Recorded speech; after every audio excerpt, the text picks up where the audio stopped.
இறை இரக்க ஆண்டவரின் அன்பு பக்தர்களே, துன்ப நாளில் என்னை பாதுகாப்பவர் யார் என்று கவலைப்பட்டு கொண்டிருக்கிறீர்களா?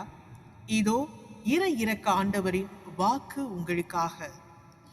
சங்கீதம் 91 1, 2 வசனங்களில் இவ்வாறு கூறுகிறார்: உன்னதரின் பாதுகாப்பில் வாழ்பவர், எல்லாம் வல்லவரின் நிழலில் தங்கியிருப்பவர் ஆண்டவரை நோக்கி, நீரே என் புகலிடம், என் கோட்டை, நான் நம்பும் என் கடவுள் என்பார்.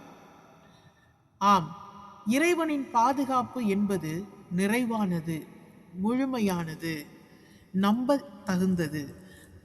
அது ஒரு நம்பிக்கையின் நிலையாக இருக்கின்றது. அவரை முழுமையாக நம்பி பாதுகாப்பை நோக்கி நாம் செல்லுகின்ற பொழுது அவரின் நிழல், அவரின் கரம் நம்மை பாதுகாக்கின்றது. எல்லா விதமான ஆபத்துகளிலிருந்து தப்புவிக்கின்றது. மேலுமாய் அந்த துன்ப நேரத்தில் நமக்கு சமாதானத்தையும் மகிழ்ச்சியையும் அருள்கின்றது. ஆகவே இறைவனின் அரவணைப்பையும் பாதுகாப்பையும் நம்பி நம்மை இன்றே எல்லா துன்ப நேரத்திலும் ஒப்படைத்து விடுவோம். அவர் நம்மை பாதுகாக்கும் தந்தையாகவும் சமாதானத்தினுடைய நல்ல ஒரு ஆசானாகவும் நமக்கு இருக்கின்றார். அவரை இன்று நம் வாழ்க்கையில் பற்றிக்கொள்வோம். ஆமென்.